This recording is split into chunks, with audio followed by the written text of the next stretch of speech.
HighBridge, a division of Recorded Books, presents The Body's Question, Poems, by Tracy K. Smith. Read by Tracy K. Smith. Acknowledgements. Grateful acknowledgement is made to the editors of the following journals, in which versions of these poems originally appeared: Arcade, Joy, Section 2, under the title Not of the Dead but the Living. Callaloo, Joy, Section 4, under the title Grammar. 5 Dreams of Offspring. Night Letters, Wintering. Post Road, Self-Portrait as the Letter Y. A Hunger So Honed. Drought was featured on the Cave Canem website, www.cavecanempoets.org. Studio, The Machinery of Evening, Dominion over the Beasts of the Earth, What Fear Is, Credulity, Betty Blue, Serenade, Thirst, and Something Like Dying, Maybe, were featured in the online magazine Muse Apprentice Guild, www.museapprenticeguild.com. Bright was broadcast on WNYE 91.5 FM, New York City. For All My Families. Introduction by Kevin Young. Tracy Smith speaks many different languages. Besides the Spanish that graces the Gospels of her book's opening section, Smith also seems perfectly at home speaking of grief and loss, of lust and hunger, of joy and desire, which here often means the desire for desire, and a desire for language itself. As she puts it in Mangoes, desire is a city of yellow houses as it surrenders its drunks to the night. She also seems perfectly intuitively aware that the root of the word language is tongue. Indeed, in her best poems, Smith seems to speak in tongues, to speak about that thing even beyond language, answering the body's question of her title. And as that title implies, Smith speaks a body language. Appetite is a term that runs throughout the poems, both in title and theme. Besides Mangoes, the book's second section also speaks of a hunger so honed and appetite itself.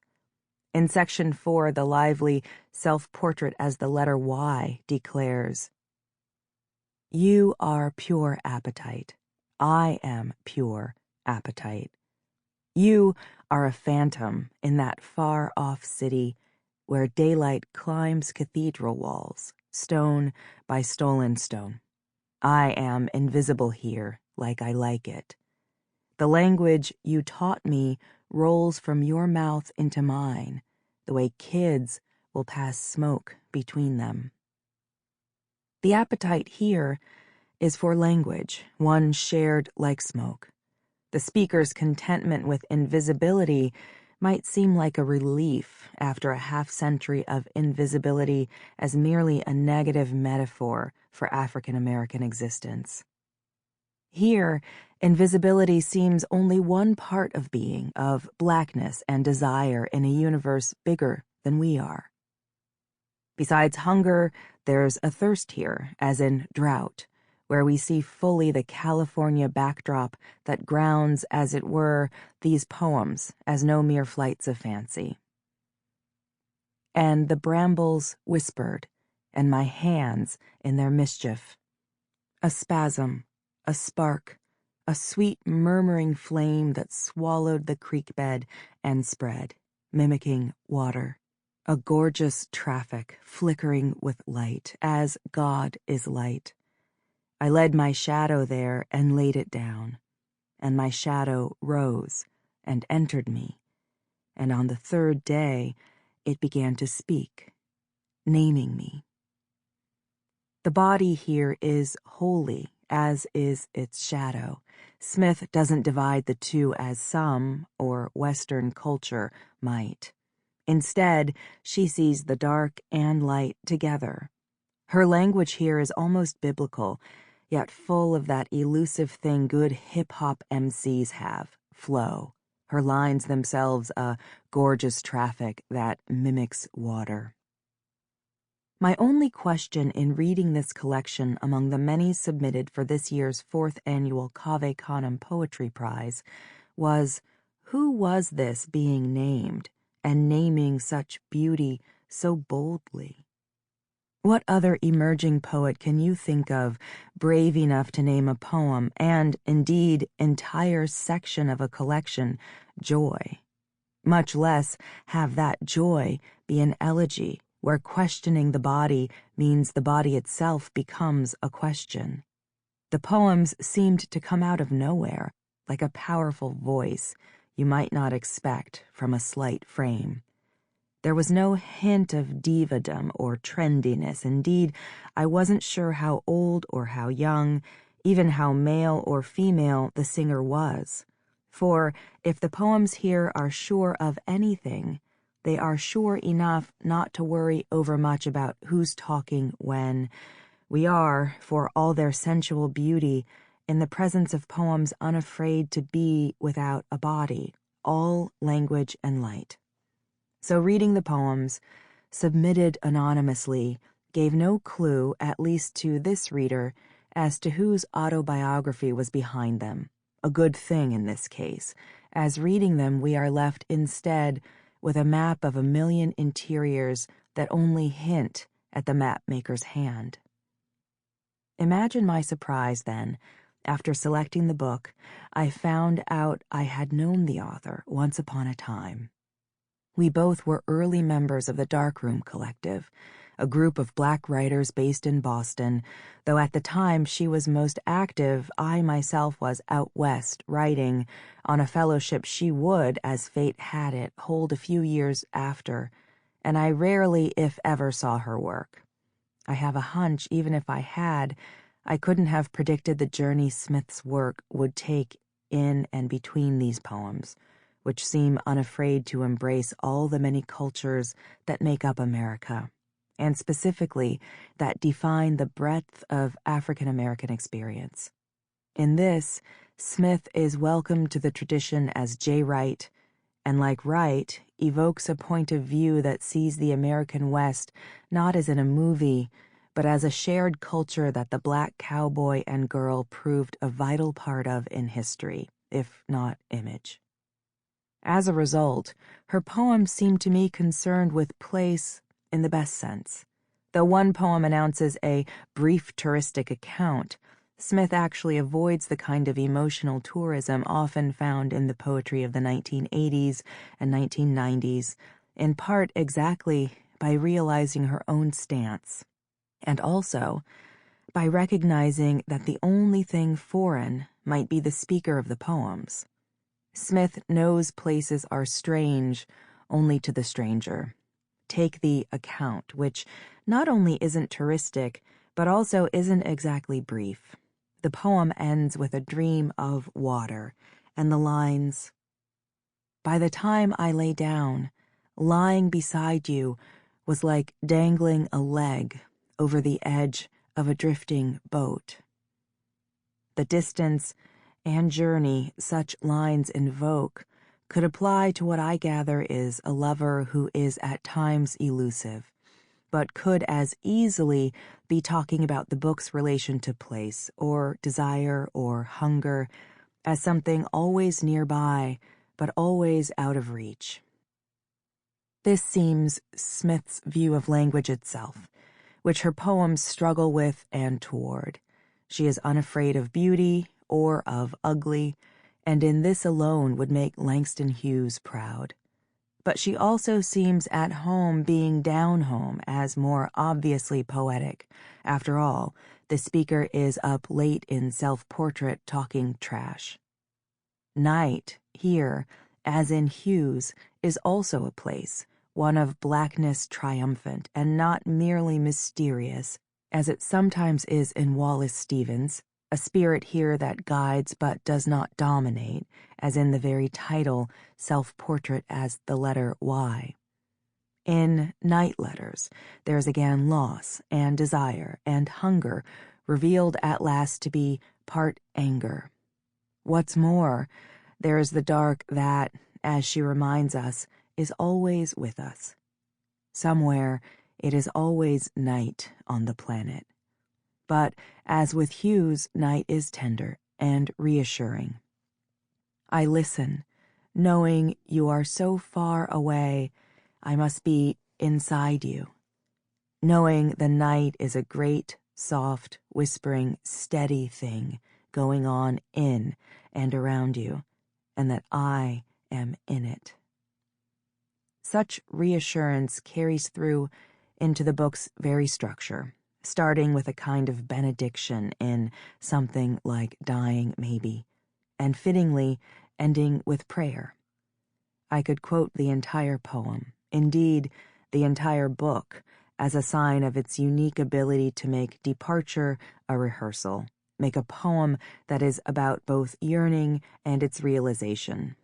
But it's enough to say Smith turns prayer to a thing made, into nounness, into the yes that is a lie and the yes that is not a lie, and into something redeeming for all of us.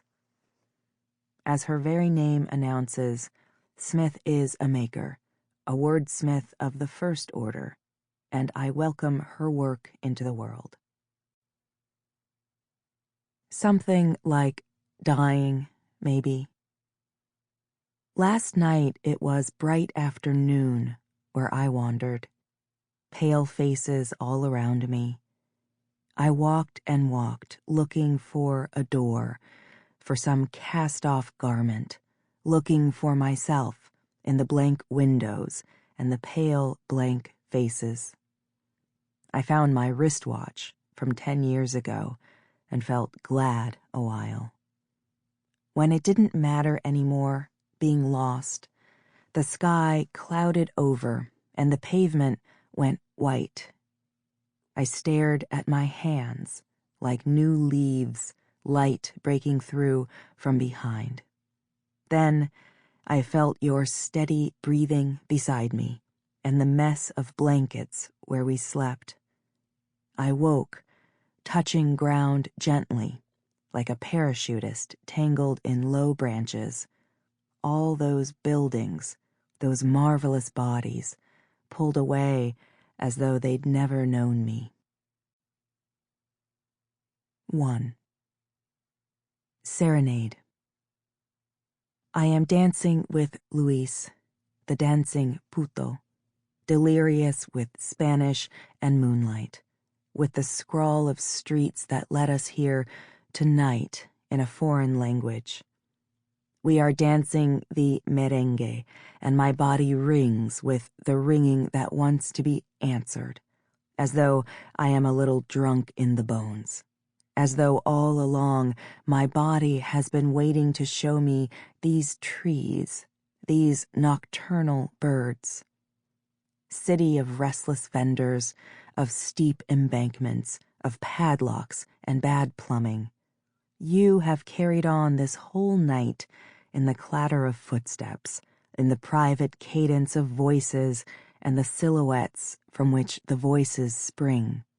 You have carried on as two girls in a doorway, as a figure the pretty one describes so vividly it seems to hover in the air before them, as the smoke trailing the gestures of certain men, and the tobacco each removes from his teeth. Luis takes my hand in his hand and draws circles in the air above my head. I am spinning, sloppily at first, until my mind begins to understand that grace is a different phenomenon here, and lets go of my two legs, allowing them to dance on their own, like the legs of a chicken whose head dangles a limp carnation from its neck. I am spinning so giddily, the bottles of beer and liquor and the bags bereft of their ice form one great lake of ecstatic liquid. I want to race out now into the dark that cradles us, past the red tips of dragged-on cigarettes, past the tall weeds a few men wade out into, and the singing that reaches us from the other side of the patio walls. Earlier tonight in the plaza, fireworks so close overhead we might have touched them on their way back down. People ate cotton candy and roast corn, singing, "No vale nada la vida no vale nada," faces painted to resemble calaveras. Is Luis crying? No, but makeup streaks his face like newsprint that's been rained on. I closed my eyes a moment ago. Now daylight appears just about to rise to its feet, like a guest who sat all night keeping time to lively music. Thirst. The old man they called Bagre, who welcomed us with food and rice paper cigarettes at the table outside his cabin, was the one who told the soldiers to sit down. They were drunk. They'd seen the plates on our car from the road and came to where you and I and Bagre and his son sat laughing. I must have been drunk myself to laugh so hard at what I didn't understand. It was night by then. We smoked to keep off the mosquitoes. There was fish to eat, nothing but fish Bagre and the other men caught. The two little girls I'd played with were asleep in their hammocks, even Henny and Manuel, who rode with us and waited while we hurried out of our clothes and into those waves the color of atmosphere. Before the soldiers sat down, they stood there, chests ballooned. When we showed them our papers, they wanted something else. One of them touched the back of my leg. With your eyes, you told me to come beside you. There were guns slung over their shoulders like tall sticks. They stroked them absently with their fingers. Their leader was called Jorge. I addressed him in the familiar. I gave him a half-empty bottle of what we were drinking. When it was empty, I offered to fill it with water from the cooler. He took a sip, spat it out, and called you by your name. I didn't want to see you climb onto that jeep of theirs. So tall and broad, it seemed they'd ridden in on elephants yoked shoulder to shoulder, flank to flank. Maybe this is a story about the old man they called Bagre, the one with the crooked legs that refused to run. Maybe this is a story about being too old to be afraid and too young not to fear authority and abuse it and call it by its name and call it a liar. Or maybe it's a story about the fish, the ones hanging on branches to dry and the ones swimming with eyes that would not shut in water that entered them and became them and kept them from thirst. Niña Fantasma. When he comes, Mario asks, "Oíste la lluvia?" And it sounds so perfect, I ask him to say it again, "Oíste la lluvia?" For rain, so sudden it is love, hunger in a foreign language. Rain that bathed the mangroves, coconut orchard, the clay earth where Mario lay his Reina Isabel, blessed ghost child, when her body let go its frail soul. Mario sweeps up the leaves fallen during the night, and his broom sighs Isabel across the ground, for servine beauty, for her footsteps in dust, for Irma, her mother, who wept into the salt air when they found her reinita, her tiny queen recumbent in a nest of vines. The child did not move, nor bother with the gnats that swarmed her. Mario sweeps, and his body remembers lifting her from the thicket, hugging her chill limbs to warm them as he carried her the pathless mile home. He followed where her fawn's legs pointed, as though what lived in them was memory, as though what coursed in them coursed toward the narrow bed where he would lay her down and pull the leaves from her hair. Brief touristic account. 3:13. It was evening. You were waiting with a friend, lights flickering, kerosene and the embers of nervous cigarettes.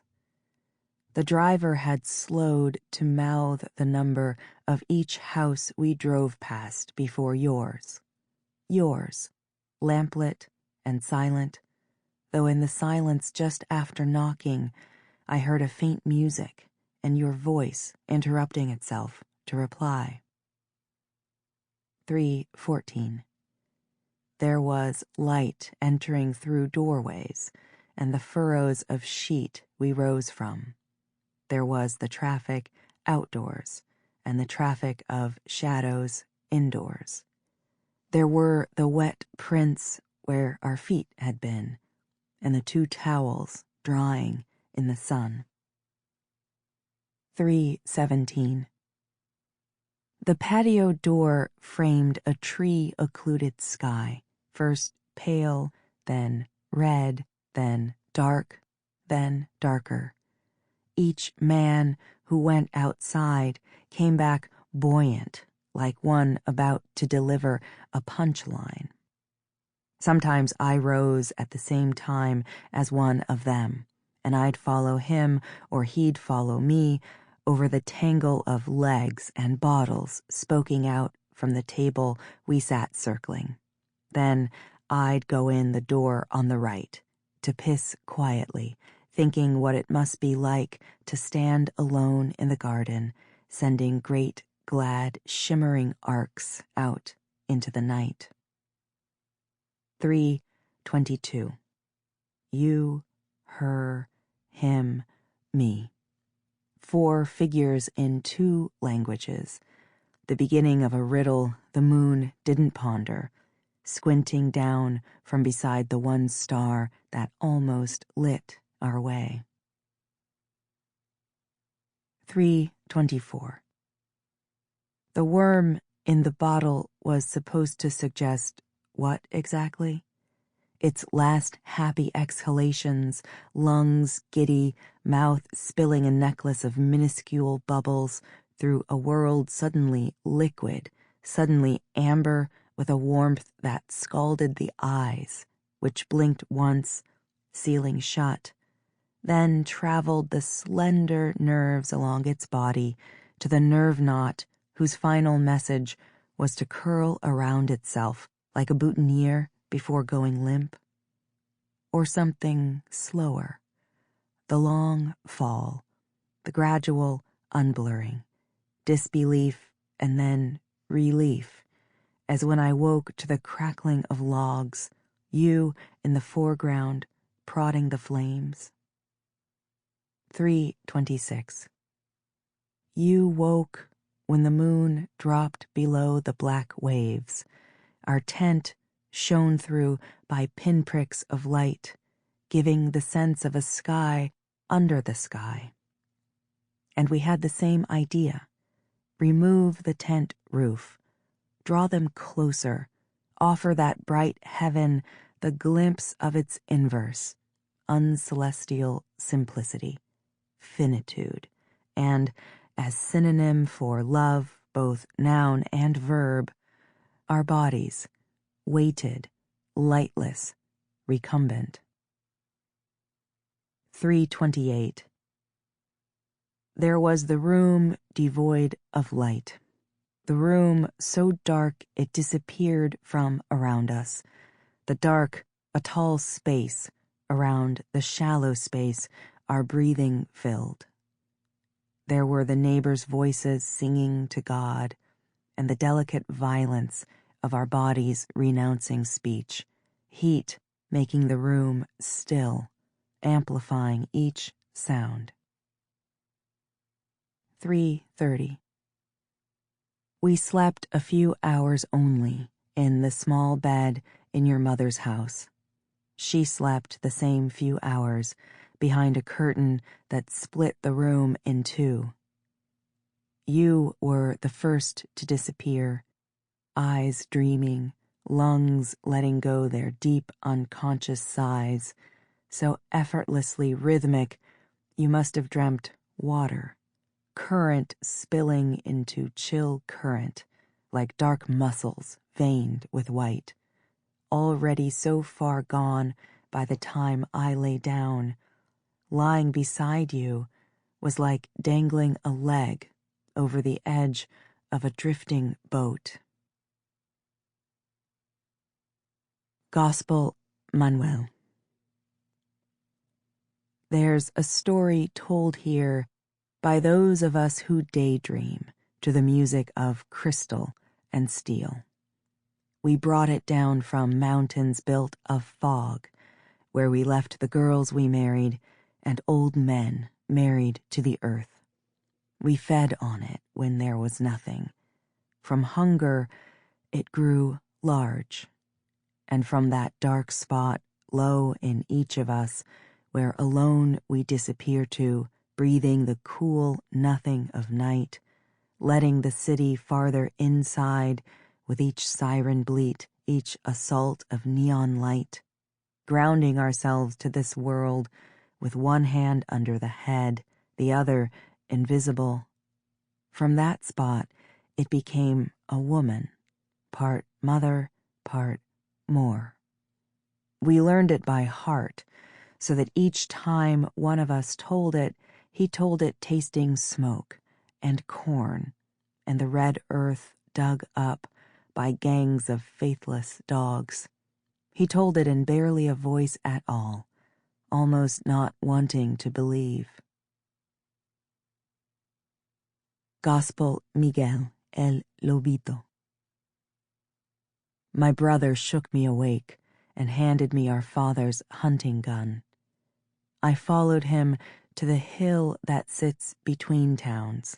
Below, all of ours and all of theirs racing around like two teams after a leather ball. It was a war, he told me. Whoever won would go into the woods and take whatever grew. That night, we sat on the hill, watching the fires burn. They'll still be slaves, he said.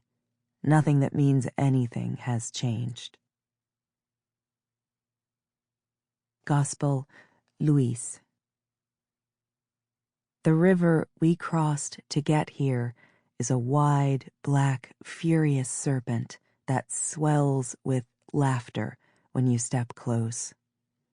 At its tail, in a snarl of branches where the rocks come up high enough and land stalls the current, that's where they say you'll find bundles of money and, more than anything, bodies of horses and boys like us. I remember how deep the dark got. Nothing we could do but wait. Even the sound of my own voice in my head echoed, got lost in the sound of what roamed, eyes lit like sparks a house gives off when it burns. I tried to dream of what animal would shine like that from far away. Gospel Juan. We crossed the border hours before dawn through a hole dug under a fence. We crossed dressed as soldiers, faces painted mud green. The coyotes that promised we'd make it gave us a straw broom to drag behind, erasing our tracks. They gave us meat. Sample complete. Ready to continue?